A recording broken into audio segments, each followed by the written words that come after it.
we talked about conscious parenting Mhm. and brand new at this. And it feels overwhelming at times, man. Like it feels daunting and Mhm. like suffocating at times where you'll throw on, a cartoon and they're literally talking about killing another person in the cartoon. Mhm. And it's like, I'm all about talking to my daughter about death because death is a part of life. And then we'll talk about that. But it's like, that man, like she doesn't know that murdering somebody exists Mhm. until we tell her that it does. Mhm. And it's like, she doesn't need to know that. That doesn't need to seep into her subconscious at such an early age, because then that normalizes us murdering somebody. It Mm. becomes a part of the norm. And I want to exist in a consciousness and reality where murder doesn't even exist.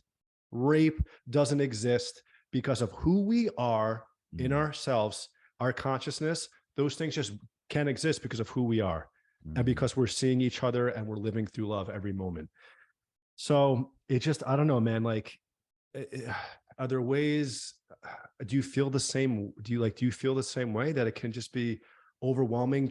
And I can't control everything that she does or that she sees, but just like, trying to be that filter for her, it just seems like a lot. And I'm wondering if you feel the same way, Yeah. if there's things that you figured out, just ways of thinking about it that have just brought you more peace and acceptance to the situation and to the reality that we live Well, in and the things. I'll first honor you by having the desire to be the best parent you can be. Like, what an incredible gift that is to that child, that you think about stuff to such a level where you are actively taking responsibility. Like, she's only got one father and you're it. And what a gift to her you are of considering everything to that degree. And you can drive yourself neurotic to this point where you start to think about everything. But the most freedom that you're going to gain, both yourself and your wife, is living out of your values. Because when you live in your values, you will live out of peace. If you sacrifice your values, you will sacrifice your peace. So as long as you two are connected, and this is the greatest advice I can give you, being married, 10 years, 12 years, is that you're a team, right? Between the two of you, and the quicker you can get to working from a shared set of values, which is what my wife and I have learned over this journey, then the more you're on the same page. Because obviously life will squeeze and there'll be pressure and there'll be different viewpoints on how you deal with things. But if you can come to the world as an expression of your relationship as to what you believe is important about this little thing, and that what you want for them, what you don't want for them, you can then start to make decisions in the moment that bring you peace. And I think life is 80-20. If you can get this right 80% of the time, then there's grace for the 20.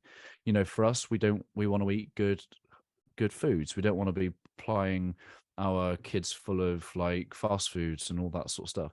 But if they go with grandparents for a fast food, then so be it. We're not going to get neurotic and the whole thing's going to fall down, because we are the ones responsible for the basics. We will. And there's an incredible book called Hold On to Your Kids by a guy called Dr. Gordon Neufeld, who co-authored it with Gabor Mate. And ultimately, what the biggest thing for parents is to equip our children with a sense of who they are. So the more and more you can speak into a life as, hey, we're Team Court. This is who we are. This is what we do. This is how we think. This is who we show the world that we are. She's going to learn that from the two most important people in her life, not TikTok, not Instagram, not YouTube, not TV and culture. This is the culture war that people are suffering because people haven't taken the approach to parenting that you have and are, which is active, involved, responsible, accountable. People are outsourcing their parenting and their children are being parented by the culture, which is why we've got an epidemic of children who are lost and influenced by the forces of culture. The way we combat that is to give them a sense of who we are, what our values are, not in a clinical business setting, not we're going to sit down and we're going to recite our goals, but no, we speak into it all the time. We're Hartleys. We help people. We're Hartleys. We're kind. We're Hartleys, and we share our gift with the world. These are just three of our little mantras. Mm. I just speak into that for you, my friend. Like you, your wife, just feel like freedom in the fullest expression of how you want to bring this little one into the world. Mm. Dude, thank you so much for that. That was hugely helpful in every little word that you said. And thank you again for the awareness. Even I get so caught up in being overwhelmed by it, or really just trying so hard to help and guide her Mm, in love, that I don't give my own self the love for even trying to do that. And mm. to be a conscious parent who's trying to help her, I get so caught up on the other side, I forget to just be grateful and have love for myself for even trying to do this for her. Hey, my friends, thank you for being with us so far. I hope you're enjoying the interview. I just wanted to take a quick moment to let you know about our signature Heartprint coaching. Our Heartprint coaching is for you if you're ready to go all in on becoming a heart-centered leader, ready to go all in on doing more of what you love, ready to see what you are capable of with support, guidance, and accountability. You're ready to go on a rapid, transformational journey that will change your life and others in as little as 3 months. Are you ready to show up with courage and share your gift with the world? Ready to start making an income and more impact by doing what you love? Ready to start leaving your legacy where those around you are left better than yesterday? In our Heartprint signature coaching, in our time together, I'll help you lead from your heart set. I'll help you develop other people and your team. I'll help you bring your heart work to the world. I'll help you start leaving a legacy and capturing examples of your impact. I will help you be someone you love, to do more of what you love, and to serve people that you love. It's an amazing opportunity for someone who's ready to go all in and be a heart-centered leader. I'll throw in loads of other bonuses, including your life languages profile, access to our Master Heart and Mind membership, and even some Always Better Than Yesterday merchandise. Head to abty.co.uk/coaching to find out more, and I look forward to connecting with you very soon.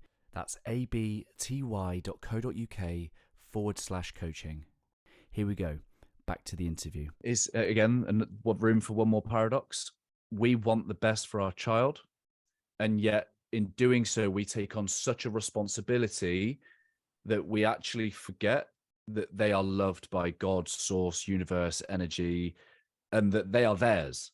They might be our earthly child, but our children are also loved by the universe, and the universe wants everything. Everything is all well.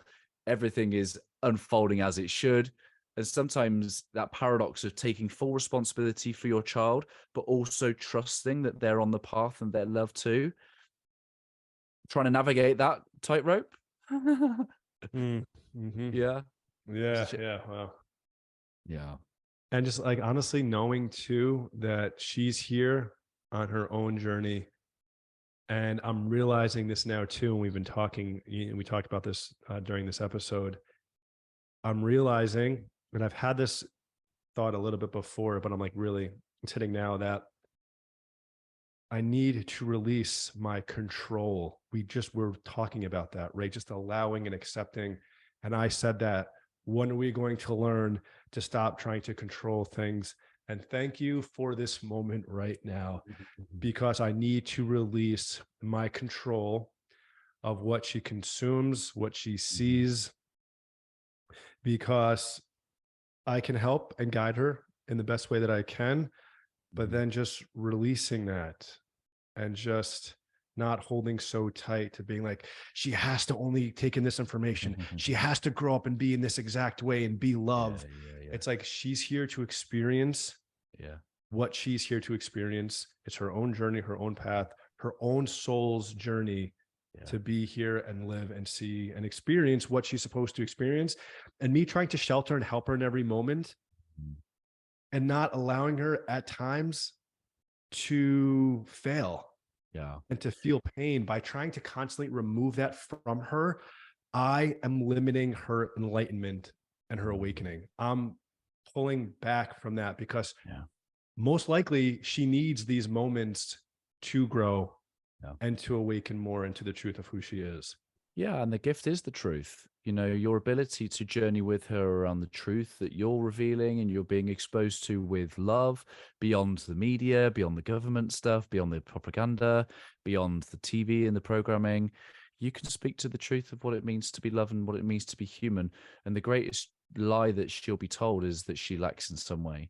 The greatest gift you have is to bring her back to wholeness, to making her realize that she is loved, that there's nothing that she can do, say, that's going to make her any more or less loved, that she has something of worth and value within her that is only made to be brought to this world in the service of other people. Like, what a gift and what a platform that's going to be. And you know, one of the great things that I've done with my kids, but it proves to be a little bit annoying, is I've given them the gift of understanding the messaging behind advertising. So this is the thing, when you start to have good conversations with kids, I'm like, say to my kids, I said, you know, they're just advertising that because they want you to believe that if you have a Coca-Cola, you'll be happy. And so they've started to understand some of the, oh, so they're just trying to sell me that. Now we can't watch a set of adverts without my kid going, Dad, this advert's ridiculous. They're trying to say that if I do this, then I'll get that. So it's wonderful because I've expanded their awareness. It's just flipping annoying that we can't get through a set of adverts without without them being analyzed. Wow. And how amazing. What a gift to give them that awareness at such a young Right. age. Yeah. Whoa. But this is the thing. I have to be careful not to turn them into a propaganda kind of conspiracy theory type. But I trust that they are capable of handling truth. And that includes lots of messy different conversations, particularly ones around culture that say we can do and be anything that we want to be, that we can have anything, we can, all of these kind of things that get fed into the culture. I don't have the answers and I don't have a playbook. But what I do is I have a trust that we can handle conversations as a family where we all explore, what do we think about that? Well, here's what I think about that. And then what we learn to do is think critically. I think that over time, maybe not as a 1-year-old. I mean, my kids are 10 and 7. We're starting to develop little kids who can think for themselves. Yes. Teaching your child, right, to do that, to think for themselves, to form their own opinions, to take a situation and not just believe what someone told them to believe, but to look at it, study it a little bit, you know, have thoughts based off their own experiences, and then decide how they feel about that situation. That is huge. Thank you for that, man. Because that's something too. Right now, as you say that, it's like, okay, cool. Keep this now in my library of things to teach Violet and to help her as she grows. One of my friends said something to me recently. I was just about to go into hospital, see my nan. And he just prayed into my life. He spoke into my life. He said, you are prepared for this moment. Just trust that whatever's gone on in your life to this very moment, you are prepared just the way you should be for whoever needs you in that moment. Go be that expression. Go be that fractal expression of God so that they may experience him through you. Yeah. That was perfectly said. Wow. And that's it. Same applies to us as parents. Wow. And that's it. Like in every moment, really, if you can have that awareness, once this comes out, I'm going to take that little snippet, because if we can bring that to every single moment, wow. Yeah. And that's it. It's trusting that that's the case. It's trusting that, and that's the humility that I am but one of 8 billion people, but there isn't one like me. And the mosaic of life remains incomplete if I don't place myself. It's brilliant. There's there's so many of us. Yeah. And if you say, I'm unique, you're unique, we're all unique, well, then none of us are unique. But it's one of those divine dichotomies where I've been talking about this a lot recently, where it seems like two opposing beliefs can't exist at once, but they do beautifully and simultaneously, and they fit together perfectly. And that is one of them. We're all unique in our own individual way. My uniqueness doesn't take anything away from yours, Ryan, or anyone listening to this right now. Just knowing that, because so many times, like, well, you're not special, or if you're special and I'm special and we're all special, then no one's special. Yeah, It's yeah, like, yeah, nah, yeah. there are infinite variations of who we can be and how we can show up. Yes. And we're all needed for the universal construct to exist the way that it does. We're all needed to be here. So you are unique and you are special to it all. And that reveals itself when you start to realize, what is it that I've got that people need? Because the reason it's called a gift is because it's meant to be given away. And I think one of the greatest things that we can give our children is the discovery of whatever those gifts might be. Because there's this nature nurture debate, right? Is it nature? Is it nurture? I choose to believe that my job as a parent is to nurture their nature. I've got a boy and a girl who both show different tendencies to be naturally good at something. One's academic and sporty, the other one's expressive, creative, dances. Now, I see my role as one of nurturing their skills, to provide them opportunities so that they may grow in that natural, inverted comma, talent, so that they get opportunities to express it, to use it, to share it, to build it.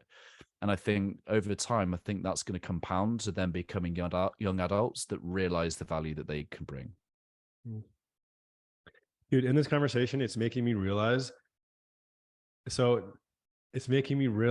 that there's so much knowledge and information for me to gain from people who have children, but most importantly, people who I feel like align with my beliefs of how I think is the most constructive, most loving way to raise them, right? Because the group that I do every Thursday, no one else in that has kids, and that's fine. It is what it is. Like, but it literally in this conversation, I'm like, wow, I need to tap into more people and just share this. I challenge you a little bit on that, because one of the wonderful ladies I've had on my podcast, Dr. Vanessa Lapointe, she's written a couple of children's books. I'll connect it with you after this show. She talks in her book how, because there are so many parenting experts out there, they've forgotten, they've led us to forget that no one is more of an expert over your child than you. And it's almost like the way that the Western world tries to do self-help, parenting help, all these books, all these techniques, it's taking us away from our intuitive ability to do what we have done for centuries. So ironically, she's written 2 books about that, but that's ironically. Yeah. But it's coming back to the truth that we have all that we need as parents, that we are built with the hardwiring ability. And this is what the stuff that Gordon Neufeld says, is that through attachment, through love, through that attachment, love moves us. Because there is a bond, because there is this attachment between parent and child, the parent moves 3 a.m. in the night to feed, for example. Like, that isn't out of intellect, that's out of love. And I was in a local town recently, there's some graffiti. It says, love is metaphysical gravity. Love is metaphysical gravity. So love is the energy that bonds. I've never thought about that way at all, but that just like clicked it in even more for me. Yeah. Understanding love in that way. Yeah. So when we trust to allow the power of love to just flow through our relationships, we will be moved, and it will be love, the force that drives us to move, to do whatever's needed. Great, isn't it? It is. I had to like really take that in and just be in that for like a second. Well, you've hit the gold mine by fronting a show called Spread Love. It is the master key to everything. Literally, I mean, I noticed it in myself, man. When I'm in a situation or in a moment and I'm moving through that in love, in what you just spoke of, everything just feels lighter. There's less friction. And it always just works out in the most unexpected beautiful way that was not even perceivable before you were in that vibration of love. So good, isn't it? David Hawkins says that love makes miracles possible without labeling them miracles. Yeah. Thank you for making it to the end of the interview here on YouTube. I hope that our time spent together has left you a little bit better than before you push play. Before you go anywhere, please leave a comment down below, some of your key reflections, your key takeaways. I love hearing from you and what this conversation has inspired in you. Let me know what you're going to do as a result of this conversation. I will be back next Wednesday where I will share another inspiring guest. To make sure that you don't miss that, please do subscribe, hit the bell, and you will be notified as soon as it goes live. If you're curious to know how I, through Always Better Than Yesterday, can serve you, your team, your organization, please do visit alwaysbetterthanyesterday.com, and it will be my honor and privilege to help you in any way I can. Keep leading, my friends. I've been Ryan Hartley, host of the Always Better Than Yesterday podcast here on YouTube. Always love.